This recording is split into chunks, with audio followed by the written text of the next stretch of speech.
RA berani untuk memusyawarahkan bertemu dengan Kiai Imad biar PBNU untuk memfasilitasi. Jadi nanti ada titik temu. Mempunyai tanda tanya terhadap para habaib, para habib. Nah, untung ada seseorang yang berani menarik pelatuk, sehingga pelatuk yang lama sudah siap, ini tidak ada yang berani memicu. Alhamdulillah Kiai Imad lah orang yang berani mengambil senapan kemudian menarik picu itu, menarik pelatuk itu sehingga meledak.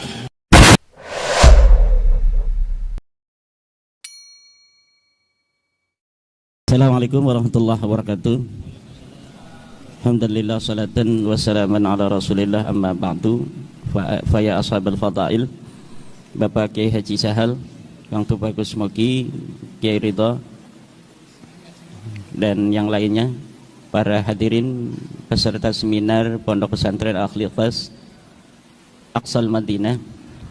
Tidak akan panjang karena memang waktunya terbatas dan beberapa materi tentang yang sedang kita jadikan bahan diskusi itu sudah saya sampaikan tadi di dalam ceramah umum tentang nasab Ba'lawi.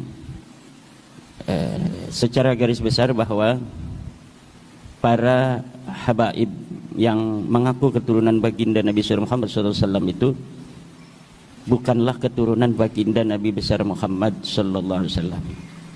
Baik dilihat dari sisi ilmu nasab, ilmu sejarah, tes DNA dan akhlak, jauh panggang daripada api. Mereka ini sebagai keturunan Nabi besar Muhammad SAW.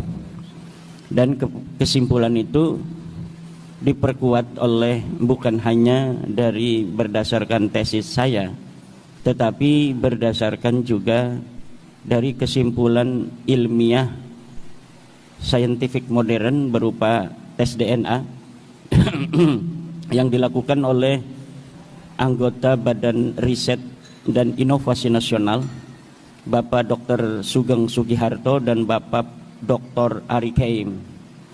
Bapak Dr. Sugeng ini sering keluar di media sosial, baik melalui YouTube maupun melalui Facebook. Ada Dr. Ari Kaim yang jarang keluar, tetapi sebenarnya beliaulah yang paling keras menolak Ba'lawi sebagai keturunan Nabi besar Muhammad SAW. Beliau orangnya jarang mau keluar, tetapi selalu memberikan masukan kepada saya melalui Japri tentang penguatan apa yang disampaikan oleh Dr. Sugeng Sugiharto, bahwa para habaib ini bukanlah keturunan Nabi dari sisi DNA. Jadi Dr. Ari Kem ini kebetulan sudah melakukan tes DNA karena beliau adalah keturunan daripada Ishak, Nabi Ishak bin Nabi Ibrahim. Dan haplogrupnya Dr. Ari Kem ini adalah J1. Beliau turunan Belanda. Beliau orang turunan Belanda, ibunya orang Indonesia. Sejak zaman penjajahan dulu beliau ini anak Belanda. Kemudian hasil tes DNA pun beliau ini presisi bahwa memang beliau keturunan orang Eropa. Walaupun wajahnya ini sudah mirip dengan wajah-wajah Indonesia, tetapi karena keturunan daripada ayah dari Eropa, beliau ini masih J1 dari turunan Nabi Ishak. Jadi di Eropa itu masih ada turunan Nabi Ishak yang asli. Di Eropa itu ada turunan Yahudi Askenazi, yaitu Yahudi Khazar yang garis perempuan, anak-anak mereka dinikahkan dengan bangsawan-bangsawan di Inggris, bangsawan di Jerman. Kemudian haplogrup mereka ikut ke ayah mereka Eropa, tetapi dari ibunya itu turunan Khazar sama dengan Ba'lawi ini. Kalau Ba'lawi ini turunan garis laki dari orang-orang Khazar, haplogrupnya G. G itu adalah orang Khazar yang masuk ke dalam agama Yahudi, kemudian disebut dengan Yahudi Khazar. Haplogrupnya itu masih G semua. Ada juga di Mesir orang Mesir yang berhaplogrup G itu cuma satu. Dari mumi-mumi yang ditemukan di Mesir itu semuanya R. Fir'aun itu garis lakinya R. Ada raja-raja di Mesir, muminya itu di tes DNA itu hasilnya R. Tapi ada satu makam yang lebih besar, makamnya lebih cantik, lebih indah, itu haplogrupnya beda. Ini aneh para peneliti, kok haplogrupnya G ini? Ternyata bukan turunan Fir'aun, bukan daripada orang Mesir asli. Dia adalah orang Khazar yang punya anak perempuan, dinikahkan dengan Fir'aun. Kemudian anaknya itu, anaknya daripada anak perempuannya Yuya, namanya Yuya. Yuya punya anak perempuan, dinikahkan dengan Fir'aun. Kemudian dia bergelar the father of God, ayah dari Tuhan. Karena apa? Mantunya dia ini Tuhan. Fir'aun itu kan, ana rabbukumul a'la, dan dia mengaku sebagai the father of God. Nah, saya pernah nanya sama Dr. Sugeng, Pak Dokter, coba ini dari Baklawi ini hasil G ini kan sama tuh dengan Yuya. Apakah ini jalur ponakan apa lurus? Diuji di komputer, ini kayaknya lurus Kiai katanya. Lah itu dari sisi DNA. Kalau dari sisi ilmu nasab itu berdasarkan kitab-kitab yang ada di abad ke-5, ke-6, ke-7 itu kan sudah ada kitab. Jadi kitab nasab di abad ke-5 Hijriah. Ketika Alwi itu katanya wafat tahun 400 Hijriah, itu sudah ada kitab nasab yang ditulis namanya Tahdhibul Ansab karya Al-Ubaidili. Kemudian Al-Majdi di abad ke-5 itu karangan Al-Umari. Kemudian ada Muntaqilatut Talibiyah karya daripada siapa itu, Muntaqilatut Talibiyah. Itu tidak ada nama Ubaid disebut sebagai anak daripada Ahmad bin Isa. Kemudian pada abad ke-6 ada kitab yang disebut dengan kitab Asy-Syajarah Al-Mubarakah. Sama juga tidak ada nama Ubaid disebutkan sebagai anak Ahmad bin Isa. Ahmad bin Isanya ada disebutkan anak-anaknya, tapi tidak ada disebut Ubaid punya ayah nama Ahmad bin Isa dan ditulis sebagai turun Nabi, tidak ada. Di abad ke-7 ada kitab Al-Fakhri. Di abad ke-7 juga ada kitab Al-Asili. Ada abad ke-8 kitab As-Sabatul Musal. Abad 9 kitab Umdatut Talib. Itu tidak ada semuanya itu yang menyebut Ubaid itu adalah anak daripada Ahmad bin Isa. Lalu kapan mereka itu mengaku sebagai turun Nabi? Ya di abad 9. Ada seorang Baklawi namanya Ali bin Abu Bakar As-Sakran. Dia menulis sebuah kitab namanya Al-Burqatul Musyiqah. Lalu dia menuliskan silsilahnya sampai ke Rasulullah melalui Ahmad bin Isa itu. Jadi tertolak di situ. Tertolak karena tidak berdasarkan kesamaan data antara yang diakui dan yang telah dicatat oleh para ulama di abad sebelumnya. Nah, dari situlah kecurigaan itu kemudian membawa saya untuk meneliti lebih jauh setiap nama-nama itu yang diklaim oleh Baklawi sebagai imam. Ubaidillah itu jadi imam Ubaidillah. Dia seorang mujtahid, sama dengan Imam Syafi'i gitu. Saya cari di hari hidupnya Ubaidillah, yaitu 383 Hijriah dia wafat. Ternyata di abad itu tidak ada satupun kitab fikih yang mencatat nama Ubaidillah sebagai imam. Kitab sejarah di Hadramaut, di Tarim, yang menyebutkan nama seorang ulama namanya Ubaid, tidak ada. Tidak ada sama sekali. Baik Ubaid maupun anaknya Alwi yang katanya seorang muhaddis, perawi hadis, tidak ada disebutin. Alwi punya anak namanya Muhammad, tidak ada, ini orang fiktif semua. Muhammad punya anak namanya Alwi, fiktif juga, nggak ada orangnya itu. Alwi punya anak namanya Ali Qoli Qasam, nggak ada orangnya itu. Sejarahnya ditulis itu pada abad 10-11 dengan begitu tinggi beserta keramat-keramatnya, tidak terverifikasi di dalam kitab-kitab di mana dia hidup. Berbeda dengan Syekh Abdul Qadir Al-Jailani. Syekh Abdul Qadir Al-Jailani ada di abad ke-6. Itu kitab abad ke-6 mencatat orang yang hidupnya bareng bahwa di Baghdad ada seorang Ibnul Jauzi. Ibnul Jauzi itu satu masa dengan Syekh Abdul Qadir Jailani. Ibnul Jauzi menulis kitab, dia mencatat nama Syekh Abdul Qadir Jailani, seorang ulama besar, pengarang kitab. Kemudian dia ahli dalam bidang ilmu tasawuf. Doharat karamatuhu alal mala, keramat-keramatnya muncul di hadapan orang. Itu dicatat. Itu bukti bahwa sosok ini ada.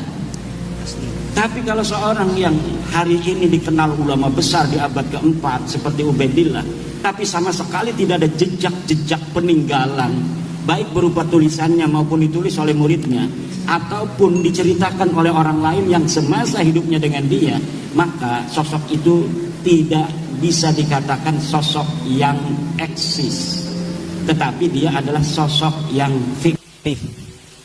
Seseorang yang namanya diciptakan, sejarahnya kemudian dibangun untuk diatribusikan sebagai leluhur mereka, padahal pada masanya nggak ada orangnya dengan kesejarahan yang seperti disebutkan pada abad ke-11, ke-12, ke-13 Hijriah itu.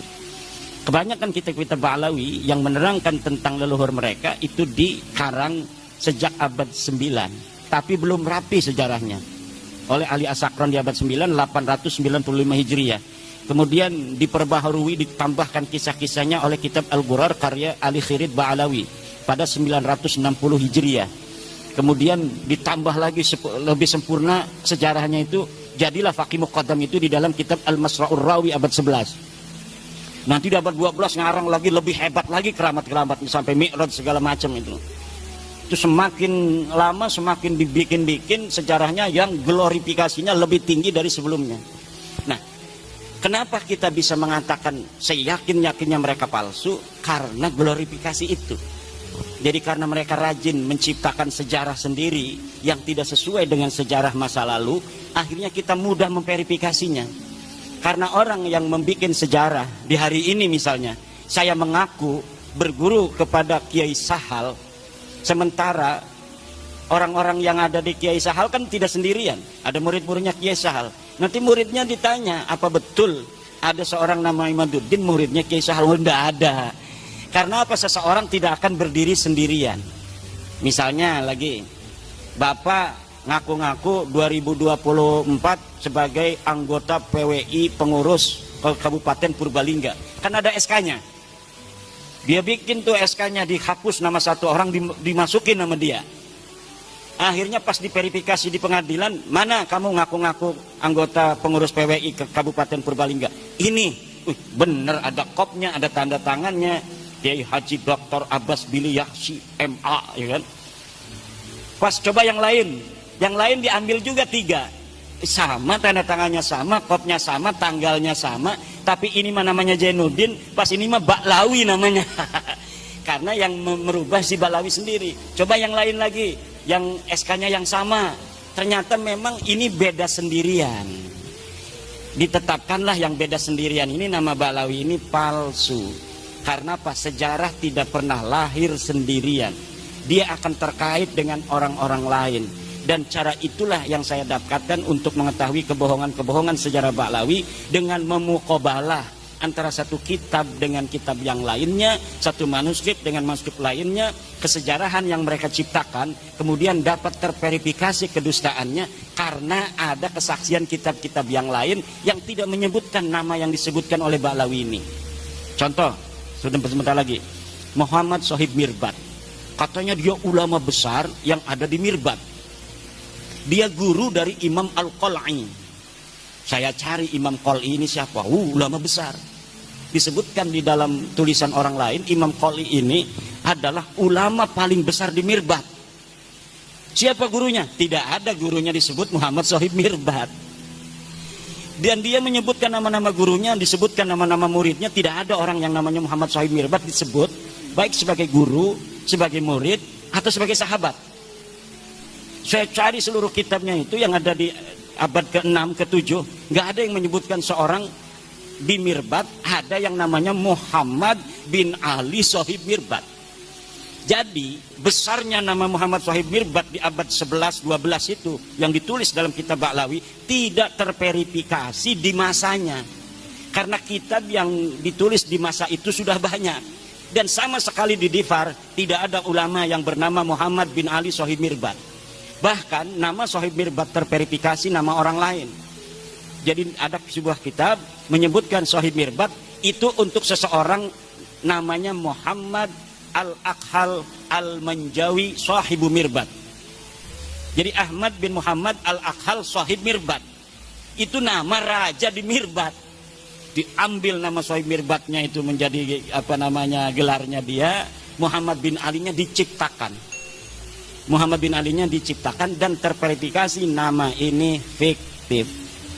Begitu pula keramatnya Pak Ki Muqaddam. Muqaddam bisa mi'raj segala macam, tidak ada. Tidak ada orang di masa Pak Ki Muqaddam yang menulis Pak Ki Muqaddam sebagai ulama, tidak ada.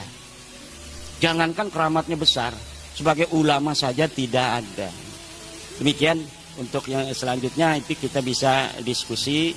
Mudah-mudahan ada manfaatnya pertemuan kita kali ini. Wallahu muwaffiq ila aqwamit thoriqin. Wassalamualaikum warahmatullahi wabarakatuh. Waalaikumsalam warahmatullahi wabarakatuh. Beri tepuk tangan buat beliau. Ya. Terima kasih. Yang selanjutnya, langsung saja kita langsung pada sesi diskusi, ya, sesi diskusi dan sesi tanya jawab.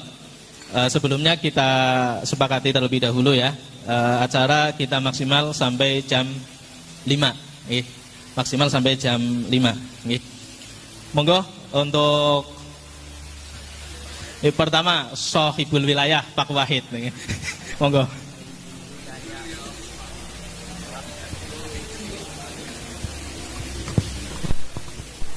Assalamualaikum warahmatullahi wabarakatuh. Hadratal muhtaromin wal mukarromin ingkang kawula mulyakaken, Sohibul Fadhail wal Karomah Kiai Haji Imaduddin Usman Al-Bantani dan guru saya Sohibul Fadhail wal Karomah Ustadz Sahal Kiai Haji Sahal Abdullah Al-Hafidh dan lain-lainnya tidak bisa saya sebutkan satu persatu. Yang pertama Romo Kiai Haji Imaduddin. Saya memperkenalkan dulu, nama saya Wahid Wahyudi.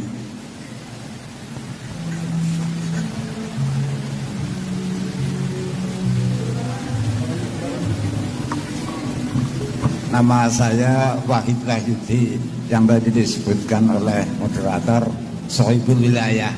Dan pertama saya menerima Al-Mukarram Sohibul Fadhail Pak Ustadz Sahal Abdullah. Saya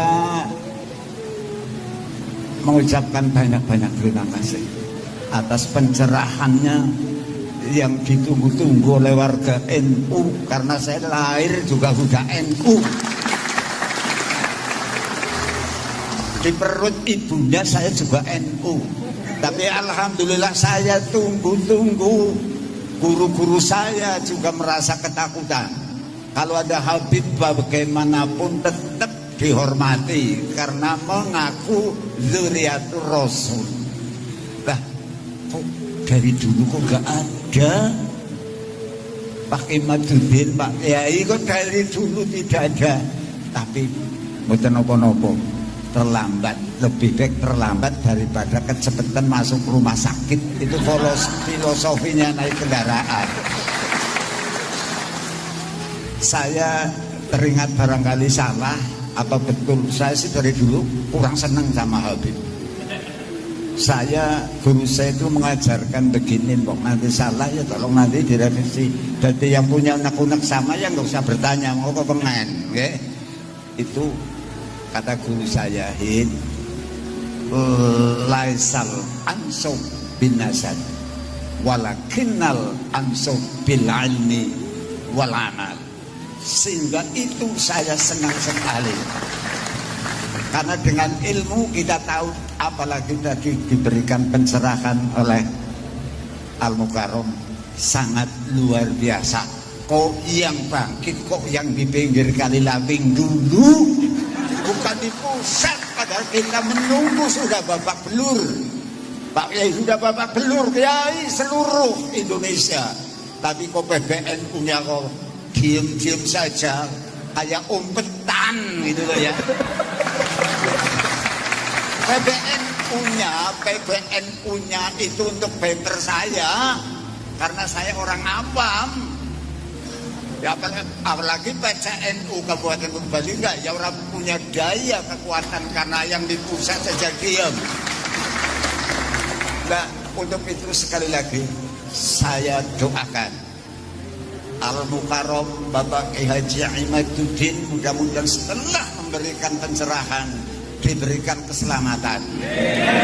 Dan terus silahkan bawa ke seluruh Nusantara. Mudah-mudahan kita yang mendengarkan tausiahnya tadi, mudah-mudahan mendapatkan pengertian yang bermanfaat. Sekali lagi saya ucapkan terima kasih dan alhamdulillah lewat Al-Mukarram hadir di Pondok Pesantren Aqsal Madinah, jadi ngerti PPI. Saya kemarin nggak ngerti, alhamdulillah saya jadi ngerti. Demikian yang saya sampaikan, kurang lebihnya mohon maaf yang sebesar-besarnya. Assalamualaikum warahmatullahi wabarakatuh. Waalaikumsalam warahmatullahi wabarakatuh. Oke, terima kasih pada Pak Kiai Wahid. Ini semacam testimoni. Oke. Nah, saya kira hampir sama. Monggo yang selanjutnya. Ya, monggo dari Purbalingga. Sebelumnya saya kasih waktu pertanyaannya maksimal 2 menit. Oke. Curhat pun maksimal 2 menit. Kalau tadi saya nggak berani nyegah ini. Assalamualaikum warahmatullahi wabarakatuh. Waalaikumsalam. Kula Hadi Iswanto saking Purbalingga. Niki sami, jadi saya tidak bertanya tetapi testimoni.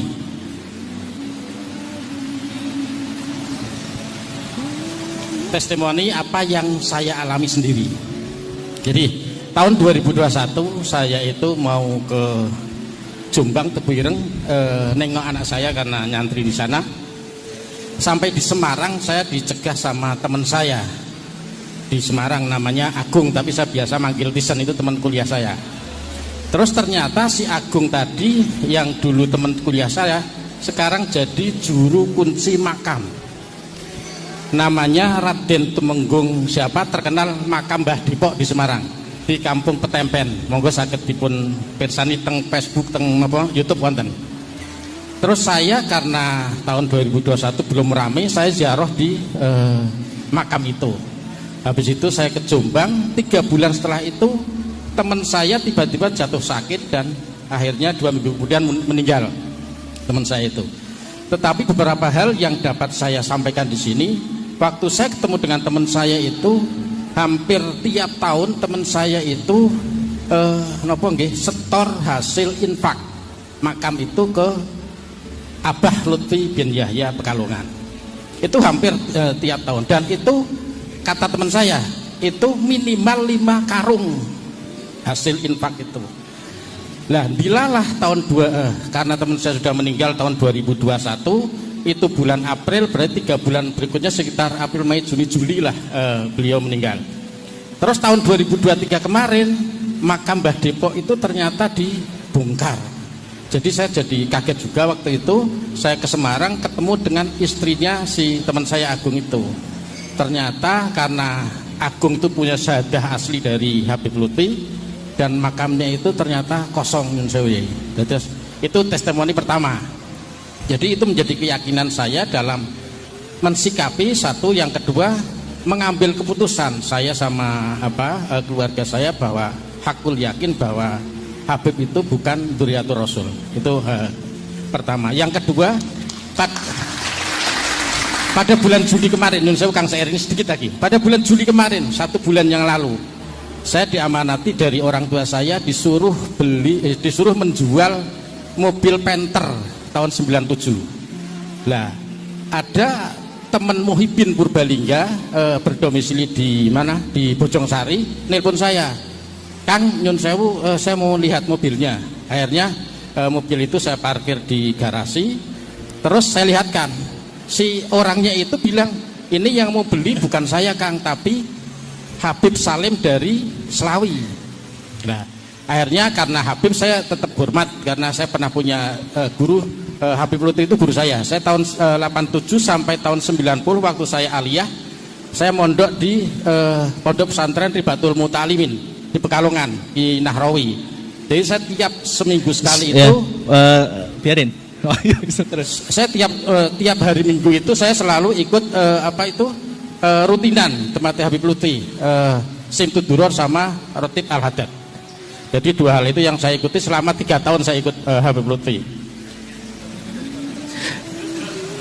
melanjut yang tadi, yang bulan Juli tadi, akhirnya Habib Salim dari Selawi itu mau beli mobil saya. Itu pas hari Jumat. Justru saksinya ada istri saya, ada Muhibin yang dari Bojongsari, namanya Cak Husen. Terus waktu sholat Jumat, saya bilang, Beb ini Jumat, tolong Jumatan dulu bareng-bareng gitu. Ternyata Habib Salim itu bilang musafir gitu. Dari Selawi ke sini, saya bilang itu terserah ente Beb, monggo musafir atau tidak, yang penting saya sudah mengingatkan. Habis Jumatan saya ngasih makan, saya kasih makan, saya belikan makan. Itu ngobrol sampai lebih dari jam 4, artinya sudah waktu asar sudah selesai. Artinya di situ ada Habib, ada Cak Husen yang memang tidak sholat Jumat, tidak duhur sampai asar. Dua hal itu yang menjadikan keyakinan saya bahwa ternyata memang nggak mungkin kalau dzurriyyah Kanjeng Nabi itu syariat tidak melakukan. Jadi pasti itu bukan dzurriyyatur Rasul. Jadi begitu. Matur nuwun. Assalamualaikum warahmatullahi wabarakatuh. Nggih, monggo yang selanjutnya ini testimoni berarti nggih dari Purbalingga. Mau selanjutnya Pak Heri, ini ada dua Pak Heri ini. Pak Heri yang mana? Kalau testimoni biar Monggo, nggih pengsot Pak Heri sepuh kali Pak Heri nem.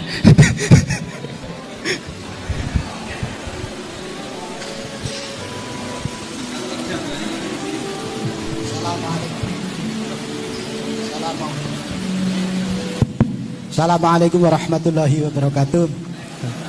Hadratul Muqtarumin Sohibul Bait Kiai Haji Syahal Abdullah, Hadratul Muqtarumin sepuh kini sepuh, Hadratul Muqtarumin ingkang kula mulyakaken ugi Kiai Haji Imaduddin Usman. Saya yang pertama ada dua sesi ini ya.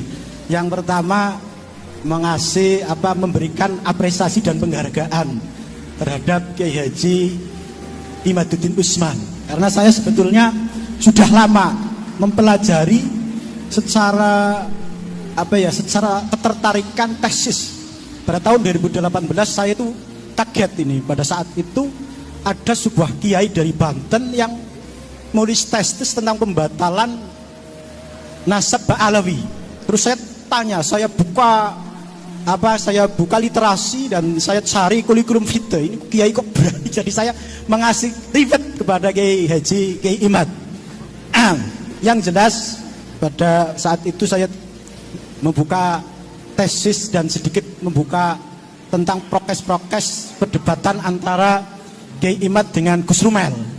Pada saat itu mendebatkan kitab-kitab di abad ke-4, ke-5, ke-6, ke-7, ke-8.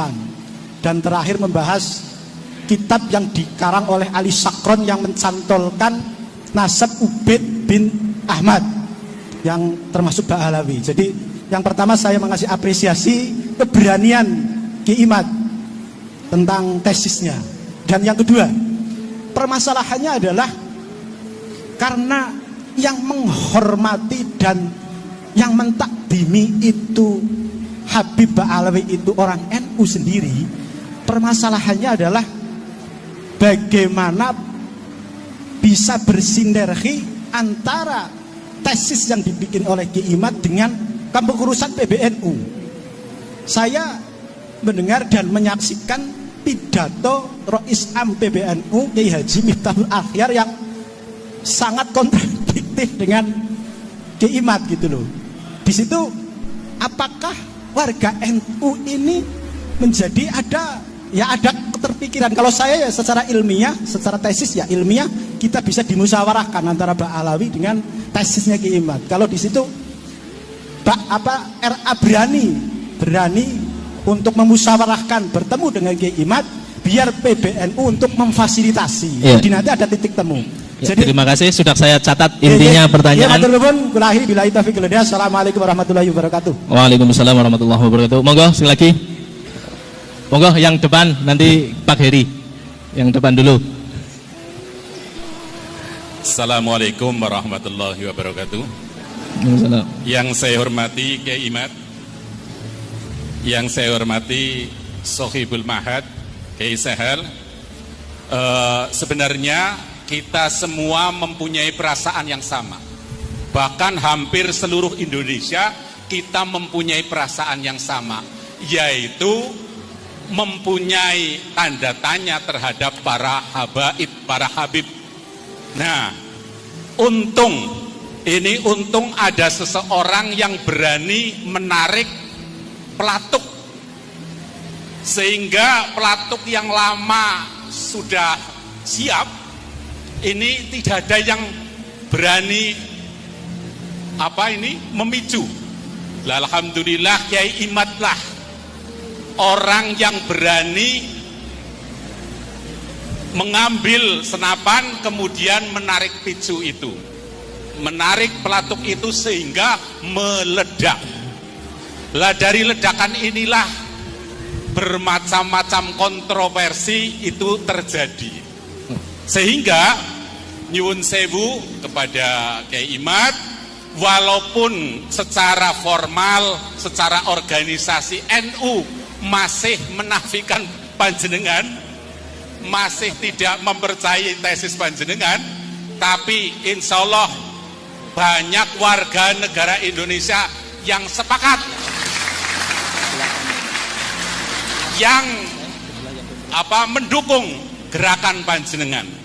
Oleh karena itu PR untuk panjenengan, yaitu panjenengan mohon untuk mencari jalan searif mungkin, sebaik-baiknya untuk mendekati para kiai sepuh yang masih hormat, yang masih ta'zim, yang masih ya nyuwun sewunya di bawahnya para habaib.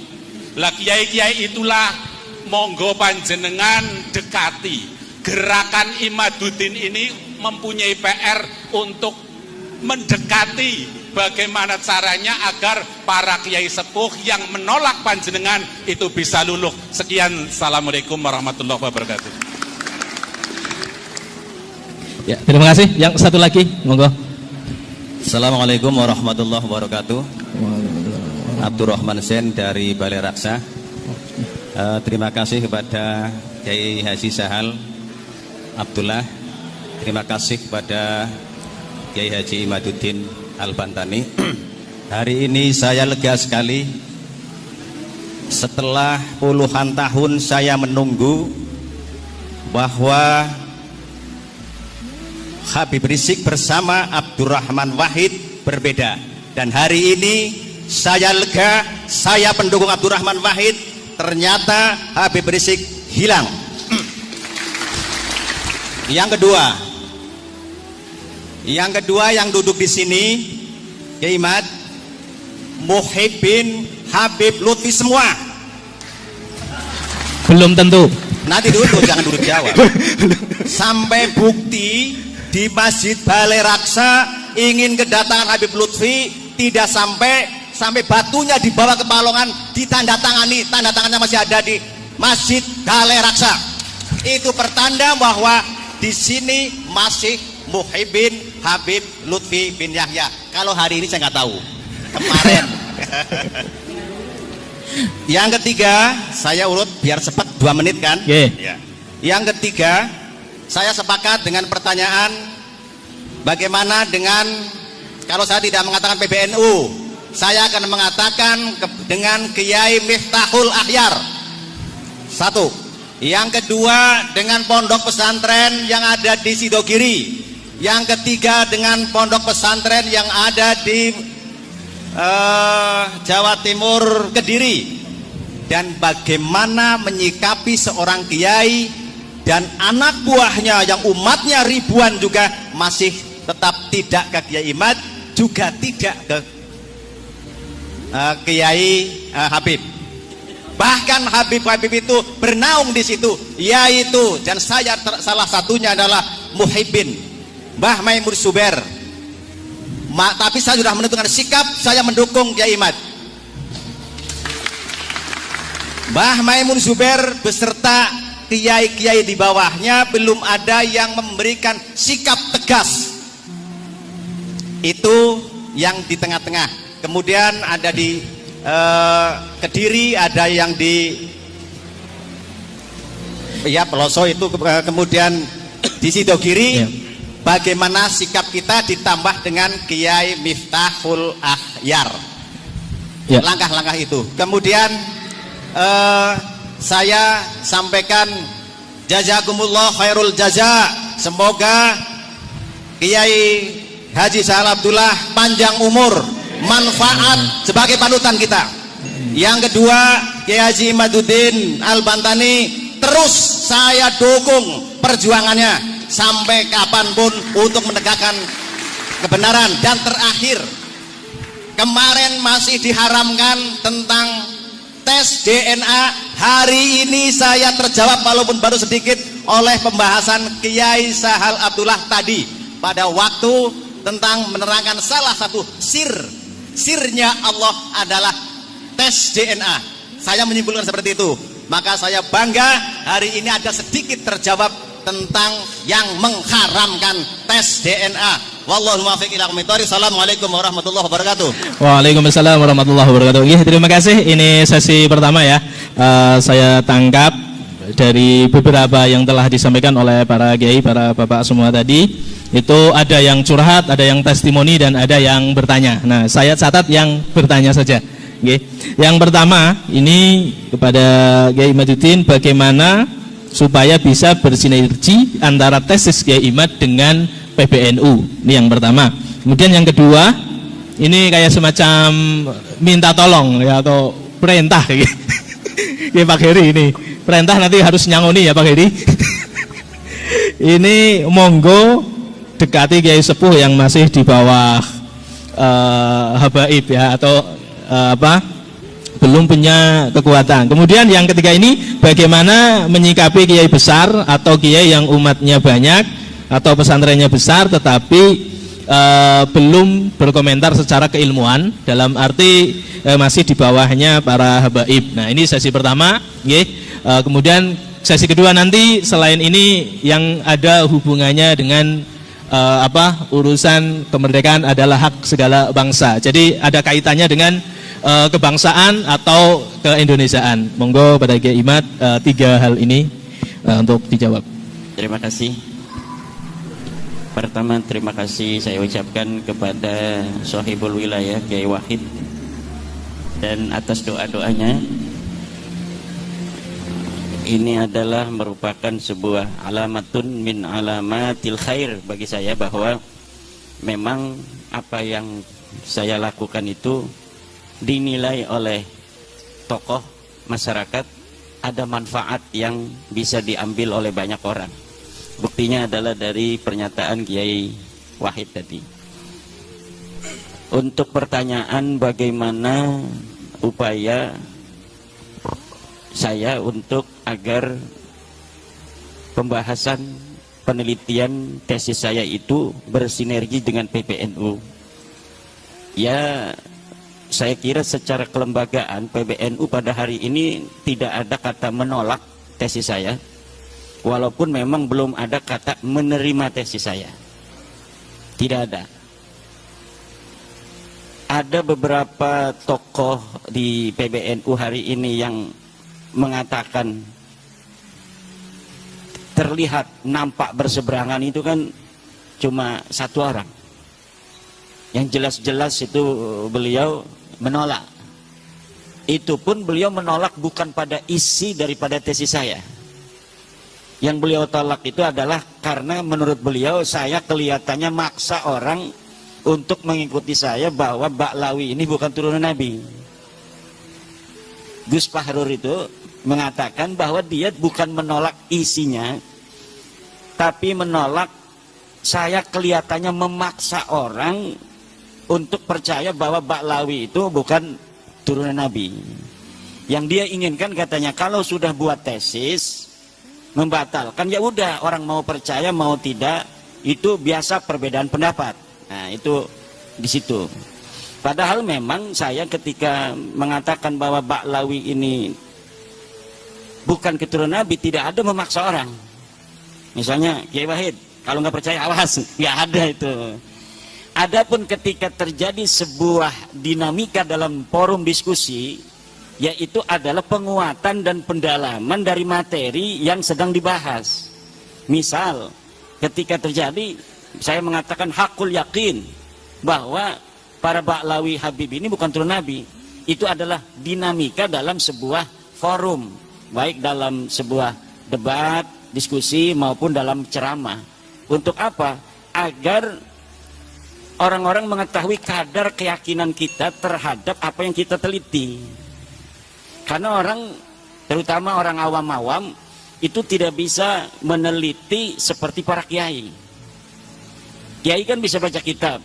Ketika saya menyebutkan kitab, dia bisa verifikasi kitabnya. Benar nggak apa yang saya sampaikan? Saya sebutkan ini ke dalam kitab anu, dia bisa pelajari. Oh benar. Dalam kitab anu, oh benar. Oh dalam kitab anu, oh benar. Tapi untuk masyarakat awam yang lain, cukup dengan kata-kata bahwa saya bertanggung jawab dunia dan akhirat, bahwa Ba'lawi ini bukan cucu Nabi. Jadi ada perbedaan di dalam tekanan dalam bagaimana kita memberikan sebuah keyakinan kepada audien bahwa apa yang kita teliti ini berdasarkan daripada keyakinan secara ilmiah yang saya yakini. Itu. Jadi itu di PBNU itu. Bahkan saya itu kan di PBNU masih. Teman-teman di LBM itu banyak yang mendukung. Bahkan ada yang mengatakan hampir 98% mereka semua mendukung. Dari bahwa memang harus ada verifikasi bagi setiap saja orang yang mengaku keturunan Nabi, dan bahwa tes DNA itu presisi di dalam menentukan dia keturunan garis laki seseorang di masa lalu ataukah bukan. Adapun pernyataan orang tua kita Rais Am Kiai Miftahul Akhyar, itu beliau menegaskan bahwa itu bukan pernyataan seorang Rais Am. Beliau sendiri yang mengatakan itu katanya pernyataan saya sebagai Miftahul Akhyar. Coba masih ada pidatonya itu dalam rekaman pengajian beliau setiap hari Jumat pengajian hikam, bahwa pernyataan itu bukan pernyataan beliau sebagai seorang Rais Am, tapi beliau itu pernyataan sebagai seorang ilmuwan Miftahul Akhyar. Itu menurut kata-kata beliau sendiri. Jadi orang tua kita Kiai Miftahul Akhyar ya sama dengan kita sebelum ada orang, misalnya saya sebelum meneliti itu bahwa ya Habib ini turunan Nabi, rumah saya itu ya sering didatangi Habib-Habib walaupun tidak dawir, karena ada seorang Habib punya nenek ya masih keluarga dulu, itu masih neneknya ya orang sana, orang kampung saya, jadi sering ada Habib-Habib yang di rumah. Kemudian hari ini pun ada Ba'lawi yang tetangga saya, ya tidak ada apa-apa. Bahkan ketika ada masalah pribadi dia dengan tetangganya di perumahan ngontrak itu, mau diusir sama tetangganya karena musuhan pribadi, kakak saya yang ketua MUI Kecamatan Kresek yang membela dia. Tiap hari itu Ba'lawi itu nongkrongnya di material paling besar di Kresek, yang kakak daripada ibu saya, namanya material Pasir Indah. Itu tiap hari Ba'lawi itu nongkrongnya di situ, temenan dengan anak daripada kakak ibu saya itu. Jadi tidak ada masalah. Kalau misalnya urusan secara kemanusiaan, yang jadi masalah adalah ketika dia mengaku keturunan Nabi kemudian minta uang dengan memaksa dan sebagainya. Nah, jadi tidak ada urusan pribadi di dalam masalah penelitian nasab para kabaib ini. Ketika kita sudah mengetahui bahwa seseorang ini adalah bukan turun Nabi, hukumnya wajib bagi siapa saja untuk memberitahu kepada yang lainnya. Hanya itu saja beban saya untuk mau pergi lama-lama ini beberapa hari meninggalkan santri saya, karena sebuah kewajiban ketika kita telah memberikan sebuah kesimpulan dan kita juga setelah meyakini seyakin-yakinnya mereka bukan keturunan Nabi, kemudian banyak saudara-saudara kita terutama kiai-kiai di kampung-kampung yang mendapat mudarat dari pengakuan mereka itu, karena kita semua pengen mendapatkan syafaat dari baginda Nabi kan. Akhirnya dimanfaatkan oleh oknum-oknum ini untuk kepentingan mereka dengan pengakuan mereka. Maka dengan adanya sahabat-sahabat PWI dari Banser yang luar biasa, setiap hari tambah ini, mereka tugasnya itu adalah untuk menjaga orang-orang pejuang-pejuang yang sedang berjuang, yang bukan hanya saya, sudah banyak sekarang yang berani untuk mengatakan baik di media sosial maupun di pengajian-pengajian yang ketika dianggap tidak sejalan dengan para kabaib itu mukibinnya datang kan, itu PWI di situ langsung melindungi. Lain ini tugas yang sangat mulia dari PWI, dari Banser di seluruh Indonesia ini sekarang mulai, walaupun paling masif di Pulau Jawa, paling masif lagi itu adalah di daerah Jawa Tengah dan Jawa Timur. Ini paling hebatnya mungkin di Jawa Tengah ini Solo Raya dan Banyumas Raya ini, Purbalingga, Banyumas ini luar biasa. Jadi prototipe daripada perjuangan kita hari ini. Kalau dulu perjuangannya langsung dengan perjuangan senjata, sekarang perjuangannya dengan perjuangan pemikiran. Termasuk Kiai Sahal ini perjuangan pemikiran, perjuangan dana, perjuangan mungkin akan banyak orang yang mukibin itu nanti mencela, mencaci, itu harus siap ya. Jangan senyum-senyum aja ini.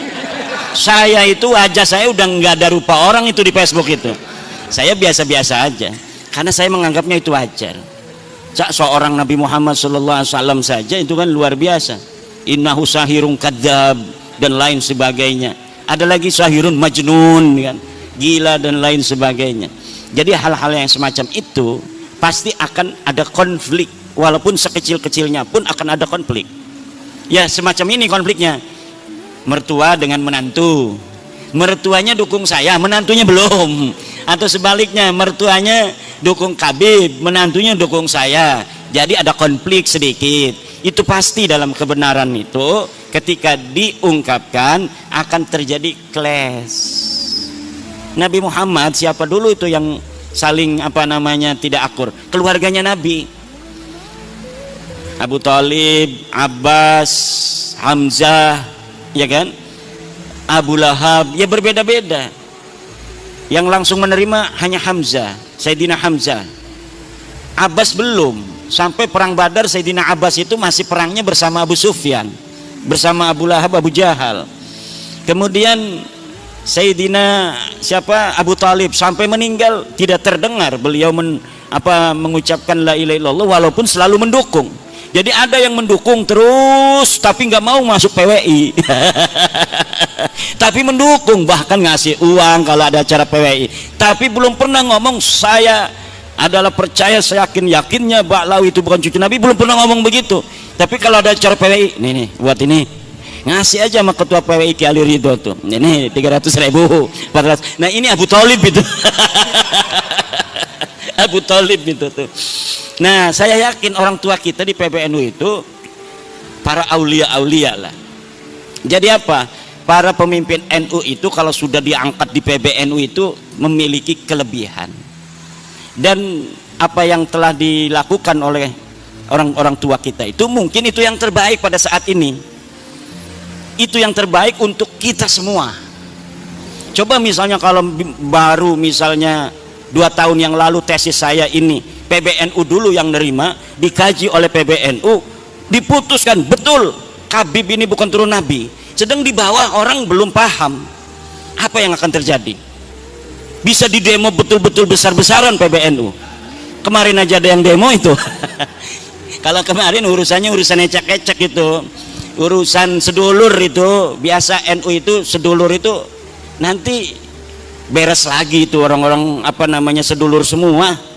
Urusan sedulur PBNU dengan warga NU, NU dengan NU tidak akan mengeluarkan mereka dari NU bagaimanapun konfliknya. Itu kehebatan orang NU. Konfliknya nggak bakal bikin PBNU tandingan kecuali Idrus Romli.